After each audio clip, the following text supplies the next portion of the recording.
రాష్ట్ర వ్యాప్తంగా చర్చనీయాంశంగా మారింది. ఒక అరగంట నుంచి అదే అంశానికి సంబంధించి కౌశిక్ రెడ్డితో మేము ఇంటర్వ్యూ చేసాం. 10 TV స్టూడియోకి ఆయన వచ్చారు, ఇక్కడ ఇంటర్వ్యూ ఇచ్చారు. ఇచ్చి బయటకు వెళ్తుంటే సరిగ్గా బయట పోలీసులు కౌశిక్ రెడ్డిని అరెస్ట్ చేసి తీసుకెళ్లారు. ఆ కేసు ఏంటి, ఇంకా పూర్వాపరాలు ఏంటి తేలాల్సిన అవసరం ఉంది. అసలు నిన్న ఏం జరిగింది సంజయ్ గారు? జనరల్గా మీరు ఒక వైద్య వృత్తిలో సుదీర్ఘకాలం నుంచి ఉన్నారు, మీకు సౌమ్యుడిగా కూడా పేరుంది. ఎందుకు నిన్న ఆ సంఘటన జరగడానికి కారణం ఏంటి? మీరు కౌశిక్ రెడ్డి ఇద్దరు ఒకరిపై ఒకరు విమర్శలు చేసుకున్న విజువల్స్ మనకు కనిపిస్తున్నాయి. ఏం జరిగింది నిన్న అంటే ఏం చెప్తారు? ఇప్పుడు కౌశిక్ రెడ్డి అరెస్ట్ని మీరు ఎలా చూస్తారు? మొదటి విషయం, రిపోర్టర్స్ అందరు కూడా గత 11 సంవత్సరాలుగా నేను క్రియాశీల రాజకీయాలకు వచ్చిన తర్వాత నా వ్యవహార శైలి కావచ్చు, ఇంటర్వ్యూస్ కావచ్చు రెగ్యులర్గా చూస్తుంటాను. ఏనాడు కూడా నేను ఒక రాజకీయ ప్రత్యర్థులను గౌరవంగా చూసినాం, ప్రతిపక్ష పార్టీలను గౌరవించి మాట్లాడడం తప్ప అడ్డగోలుగా కాంగ్రెస్ పార్టీ గురించి కానీ, భారతీయ జనతా పార్టీ గురించి కానీ, ఇంకా బీఎస్పీ కానీ ఏదైనా ఉంటే నాడు కూడా మాట్లాడలేదు. అదేవిధంగా ఈనాడు నేను నిన్న కూడా చెప్పినా, మళ్ళీ చెప్తా ఉన్నా, తెలంగాణ రాష్ట్రంలో రేవంత్ రెడ్డి గారి నేతృత్వంలో ప్రభుత్వం ఏర్పడ్డది, స్పష్టమైన మెజారిటీతో ఏర్పడ్డది. వారికి ఇమ్మీడియట్గా మా అవసరం లేదు, మమ్మల్ని కొనాల్సిన అవసరం లేదు, నాకు అమ్ముడు అవసరం అసలు లేదు. ఒకటే ఏంటంటే కొన్ని విధాలుగా ప్రభుత్వాలు మెజారిటీ ఉన్న కూర్చోబడుతున్నాయి కాబట్టి రకరకాలుగా ప్రభుత్వానికి మద్దతు ఇచ్చి బలోపేతం చేస్తే ప్రభుత్వం బలంగా ఉంటుంది, తద్వారా తెలంగాణ రాష్ట్రం కూడా అభివృద్ధి చెందుతుంది అని చెప్పే ఒక ఆకాంక్షతోటి వారి సైడ్ నుంచి నన్ను కొందరు పిలవడం, నేను కూడా జగిత్యాల ప్రజల ఆకాంక్ష జగిత్యాల నియోజక అభివృద్ధి దాన్ని ఆలోచన చేసి నేను చేరిన. అందుకే నేను నిన్ననే చాలా స్పష్టంగా చెప్పిన, నేను కాంగ్రెస్ ప్రభుత్వంతో కలిసి పనిచేస్తున్నా, మెంబర్షిప్ కూడా వాళ్ళని తీసుకోమన్నాడు, డ్రైవ్ ఉన్నాడు, తీసుకుంటాను కూడా చెప్పడం జరిగింది. ఇప్పటికీ ఇంకా మెంబర్షిప్ తీసుకోలేదంటే గతంలో చాలా చీప్గా మాట్లాడారు, అది ఆ భాష కూడా నేను మాట్లాడదలుచుకోలేదు. అలాంటి మాటలు నన్ను అంటే మరి నేను ఇంతకుముందు చెప్పినట్టు అది వాళ్ళకే వర్తిస్తుంది. అంతమందిని పార్టీ ఫిరాయింపు చేసుకొని ఇవాళ విలీనం చేసుకున్నామని చెప్పి కౌశిక్ రెడ్డి గారు మాట్లాడుతున్నారు. మీరే చెప్పారు, విలీనం కంటే ముందు కూడా ఒకరొకరు తీసుకున్నారు. ఇవన్నీ ప్రజలు గమనిస్తున్నారు. చాలామంది మేధావులు, పాత్రికేయ మిత్రులు, ప్రతిపక్ష నాయకులు అందరూ కూడా చెప్పారు పార్టీ ఫిరాయింపుల పైన మాట్లాడే హక్కులు. రెండవది, ప్రశ్నించే గొంతుగా నేను ప్రతిపక్షం అంటున్నారు కదా, మరి ఆనాడు కాంగ్రెస్ పార్టీ టికెట్ పైన గెలిచినారు, పోటీ చేసినాడు, 18లో ఓడిపోయారు. ప్రశ్నిస్తూ ఉండాల్సింది బీఆర్ఎస్ పార్టీ ఒక పదవిగానే, ఎమ్మెల్సీ పదవిగానే, విప్పిస్తానగానే ఆనాడు బీఆర్ఎస్ పార్టీలోకి వచ్చి, కాంగ్రెస్ పార్టీని వదిలి బీఆర్ఎస్ పార్టీలోకి వచ్చి ఆ రోజు మరి పదవి తీసుకొని అనుభవించిండా లేదా? దీనికి చెప్పాలి జవాబు కౌశిక్ రెడ్డి గారు. ప్రశ్నించుకుంటే ఎందుకుంటలేదు? అట్లీస్ట్ 5 సంవత్సరాలు. ఇవాళ నేను ఈ 5 సంవత్సరాలు ఆ బీఫామ్ మీద గెలిచి, బీఆర్ఎస్ బీఫామ్ మీద గెలిచి కాంగ్రెస్ ప్రభుత్వంతో కలిసి పనిచేస్తున్నందుకు రేవంత్ రెడ్డి గారి నేతృత్వంలో నన్ను ప్రశ్నిస్తున్నాడు, నేను వారిని ప్రశ్నిస్తున్నా. మరి ఆ 5 సంవత్సరాలు మీకు బీఫామ్ ఇచ్చి నిలబెట్టింది కదా, అదొకటి. రెండవది, ప్రభుత్వ వైఫల్యాల గురించి మాట్లాడుతున్నారు. ప్రభుత్వ వైఫల్యాల గురించి వారు మాట్లాడినారు. అసలు నేను వారితో మాట్లాడలేదు. మొత్తం కెమెరాలన్నీ అక్కడే ఉన్నాయి. నేను కూర్చునే ముందు విజయస్ కూర్చున్నా, అక్కడ సంజయ్ కుమార్ అన్నది, అది నా పేరు కాదంటూ ప్రాబబ్లీ కొరట్లో కావచ్చు, నేను అంతా కిందికి చూడలే. కానీ నా పేరున్న చోట, ప్రభుత్వ అధికారులు పెట్టిన చోటే కూర్చున్నా. అన్ఫార్చునేట్లీ ఆయన పక్కకు వచ్చింది. ఎందుకంటే అట్లాంటి కాంట్రవర్సీ పర్సన్ తోటి ఇన్ని కేసులు, 25 కేసులు 2013 నుంచి తన పైన కేసులు, అట్లాంటి పక్కన నాకు కుర్చీ రావడం కూడా నా దురదృష్టం. నేనెందుకు రెచ్చగొడతా? అలాంటిది నేను ఎవరిని అనంది. 11 సంవత్సరాలు కేసీఆర్ గారి నేతృత్వంలో పార్టీతో పనిచేసి, 10 సంవత్సరాలు పనిచేసి విమర్శించడం పని మొదలు పెట్టుకుంటాం. మొదటి రోజు నుంచి కూడా చెప్తా ఉన్నా, ఖచ్చితంగా ప్రభుత్వంతో కలిసి పనిచేస్తాం, జగిత్యాల ప్రాంతాన్ని అభివృద్ధి చేసుకుంటామని చెప్తా ఉన్నాం. ఈ సందర్భంలో మళ్ళీ ఇంకొక విషయం చెప్తా ఉన్నాం, కొన్ని విషయాలలో ఇంకా అన్నీ చేయలేదు అని. ఏ ప్రభుత్వాన్ని కూడా ఒకటే సంవత్సరంలో మీరు రేటింగ్ ఇవ్వలేరు. It takes time. 5 సంవత్సరాలు ఇచ్చింది ఎందుకు? ఫస్ట్ 1 ఇయర్లో చేయలేని 2వ సంవత్సరం చేస్తారు, 2వ సంవత్సరం చేయలేని 3వ సంవత్సరాలు చేస్తారు. అది ఏ ప్రభుత్వమైనా అంతే చేస్తుంది. అంతేగాని ఈ కౌశిక్ రెడ్డి గారు మాట్లాడుతూ నేనేదో మాట్లాడితే పక్క నుండి నేను ఇట్లా మాట్లాడాలని చెప్పి అనడం అసమంజసం. ఎట్లా అబద్ధాలు ఆడితే మనకి ఎవరైనా చెప్పలేరు. నేను ఏ రకంగా ఉంటా ఏంటిది అనేది జగిత్యాల జిల్లా ప్రజలందరూ కలిసి నేను తెలిసిన పుస్తకం లెక్క. ఓపెన్ ఇవాళ కూడా చెప్తున్నా కదా, ఓపెన్గానే, నేనేం వేరే మాట్లాడట్లేదు కదా. అందుకని చెప్పి నేను ఇవాళ ఎంత దురుసుగా ప్రవేశించండి. మీరు చూసిన విజువల్లో చెయ్యి చూయించుకుంటూ మీకు అసలు తనకు లేచి నిలబడాల్సిన అవసరం ఏముంది? మైక్ నాకు ఇచ్చారు, అక్కడ సభాధ్యక్షులు మైక్ నాకు ఇచ్చారు. నేను కాంట్రవర్సీ మాట్లాడలే. నేను మంత్రులను ఉద్దేశించి శాసనసభ్యులు అని చెప్పి మాట్లాడగానే కథ అసలు మొదలుపెట్టానే లేచి గొడవ మొదలుపెట్టుకున్నాడు. అసలు లేచే అవసరం ఎక్కడిది? లేచి నా పట్టకు తగిలినాకనే నేను ఒకసారి ఇట్లా అనగానే నన్ను దోసేసాడు. ఇవాళ నాకు అదే పెద్ద గొప్ప అనుకుంటున్నాడు. మీరు అందరూ కూడా చూసారు విజువల్స్. నేను దోసినా అంటే నేను ఇంతవరకు జగిత్యాలలో ఏమైనా దోసినా.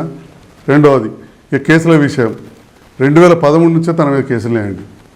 నాకు అక్కడ వాళ్ళు చెప్తా ఉన్నారు 14లో 13లో అక్కడ సుబేదారిలో వరంగల్లో కూడా కేసు అయింది. అంటే ఈ రకంగా కేసుల మీద కేసులు పెట్టించుకొని ఇవాళ కాంగ్రెస్ పార్టీ 20 కేసులు పెట్టింది. రాజకీయ కేసులు ఉన్నట్టు మాట్లాడుతుంటారు. భూ తగాదాల కేసు కూడా ఉన్నట్టు నాకు సమాచారం అంది. మరి ఇలాంటి బెదిరింపులు చేసే కేసులు పెట్టించుకున్న కౌశిక్ రెడ్డి గారు నన్ను మాట్లాడే నైతిక హక్కు ఎక్కడిది? మరి ఇవన్నీ కూడా మీరు అందరూ కూడా గమనిస్తున్నారు. ఇవాళ మీరు కూడా విజువల్ చూపెట్టారు.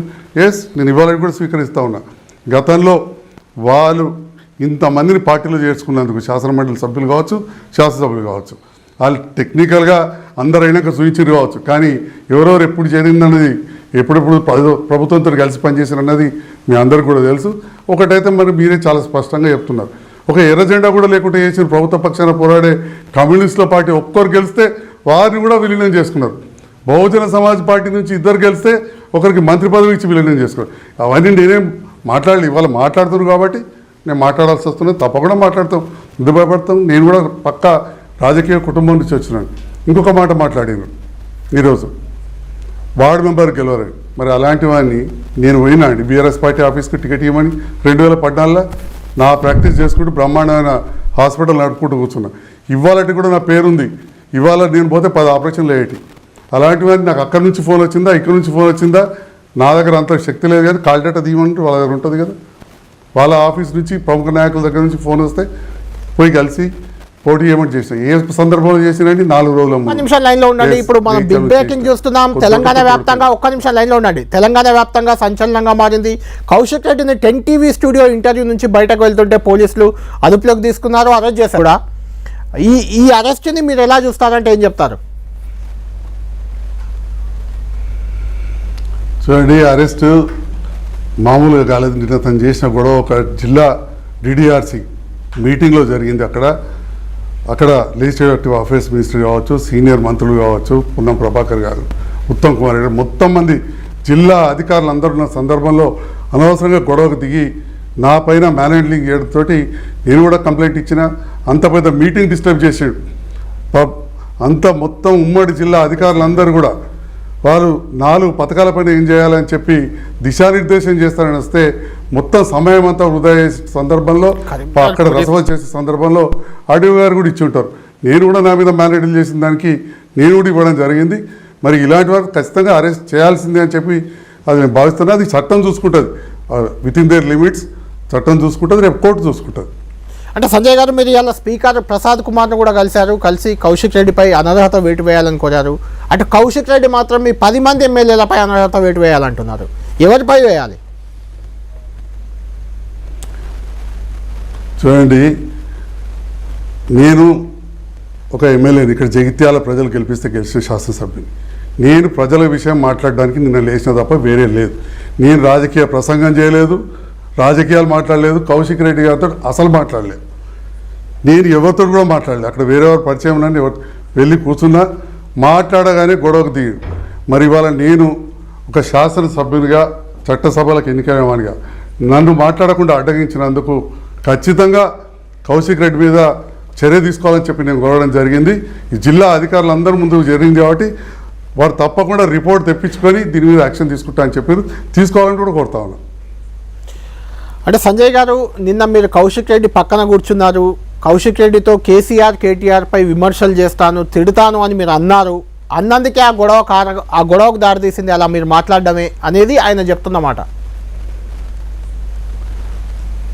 పచ్చి అబద్ధం అండి. ఎందుకంటే ఇవాళ మాట్లాడినప్పుడు కానీ నేను ఎన్నడూ మాట్లాడినప్పుడు పెద్దలు కేసీఆర్ గారు అండి, నేను ఈవెన్ జీవన్ రెడ్డి గారిని కూడా నా రాజకీయ ప్రత్యర్థిని ఎప్పుడైనా మర్యాద ఇచ్చి మాట్లాడతాం. ఎల్రమణ గారు నేను ఇద్దరం పోటీ చేసుకున్నాం. ఎన్నడైనా మాట్లాడినామా? చాలా పచ్చి అబద్ధం. ఇది ఎవరు చెప్పినా నమ్మరు, కానీ బయట వాళ్ళకి నడుస్తుంది. ఇవాళ చాలా థ్యాంక్స్. నేను మామూలుగా అయితే నేను ఈ కాంట్రవర్సీలకు రాను. మీరు వారు వస్తున్నారు కాబట్టి ఈ సిచ్యువేషన్ ఉన్నది కాబట్టి మీరు పిలిచే ప్రజలకు ఇప్పుడే తెలిసిపోతుంది అంటే ఎంత అబద్ధం ఆడిన. కరీంనగర్లో కూడా నాకు చెప్పారు, గంగుల కమలాకర్ గారు కూడా కౌశిక్ రెడ్డి గారు ఇదే విషయం చెప్పారట. నేను చెప్పిన గంగుల కమలాకర్ గారు అన్న నుంచి నా ఫ్రెండ్స్, నేను ఎంత నాన్ కాంట్రవర్షియల్ ఎంత క్లోజ్గా ఉంటాననే సంగతి. కాబట్టి ఇవాళ కౌశిక్ రెడ్డి మాట్లాడేదంతా కూడా పచ్చి అబద్ధం. ఆయన వల్ల బీఆర్ఎస్ పార్టీకి నష్టమే తప్ప ఏం లాభం ఉండదు. ఆయన అధికారం కోసం, ఎమ్మెల్సీ పదవి కోసం, విపు పదవి కోసం ఇవాళ అక్కడ ఈటల రాజేందర్ గారు తీయడానికి కోసం వచ్చింది తప్ప పెద్ద బీఆర్ఎస్ పార్టీ ప్రేమతోటి కాదు. నిజంగా ఆయనంత నిబద్ధత ఉంటే కాంగ్రెస్లో ఉండి ప్రశ్నిస్తూ ఉండేది ఉండే.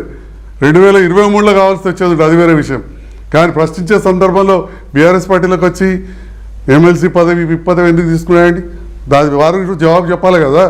కాబట్టి ఈ సందర్భంలో తను చెప్పిందంతా కూడా పచ్చి అబద్ధం. నేను ఎన్నడూ కూడా విమర్శించలేదు. ఈరోజు కూడా చెప్తా ఉన్నా, నన్ను రాజీనామా చేయాలని అన్నప్పుడు కూడా నేనేమంటున్నాను, మరి వాళ్ళు కూడా ఇవంతమందిని చేర్చారు కాబట్టి నైతిక హక్కు లేదు అని చెప్పడం జరిగింది. ఆ విషయాలు కూడా మీరు వేసారు. ఇవాళ పార్టీ ఫిరాయింపులు హయ్యెస్ట్ ఎప్పుడు జరిగినాయండి బీఆర్ఎస్ పార్టీ పాలలో.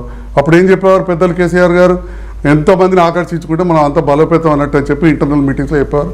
అది కాంగ్రెస్ ఎమ్మెల్యేలు అందరికీ మంత్రులకు తెలియదా? ఆనాడు కొంతమంది బీఆర్ఎస్ ఎమ్మెల్యేలకు మంత్రులకు తెలియదా? మాజీ మంత్రులకు.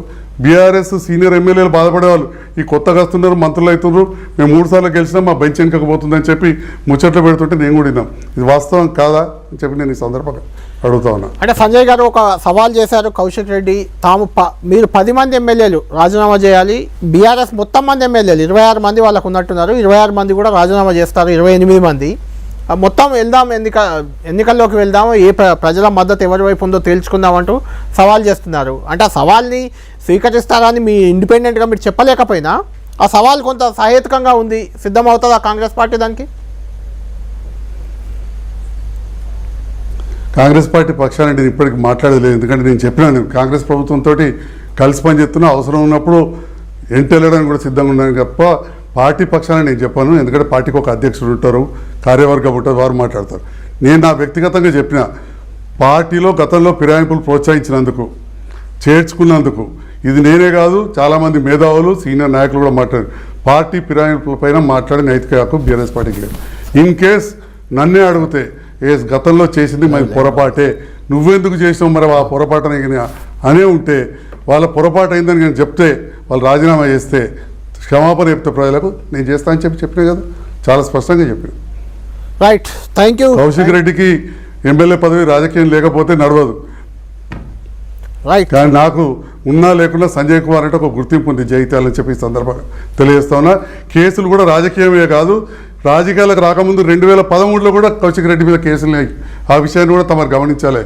రైట్, మీరు స్పీకర్ను కలిసారు కదా, ప్రేక్షకులు కూడా గమనించాలి. స్పీకర్ను అనర్హత వేటు వేయాలని కలిశారు, ఏమన్నారు? స్పీకర్ నుంచి ఎలాంటి అష్యూరెన్స్ వచ్చింది మీకు?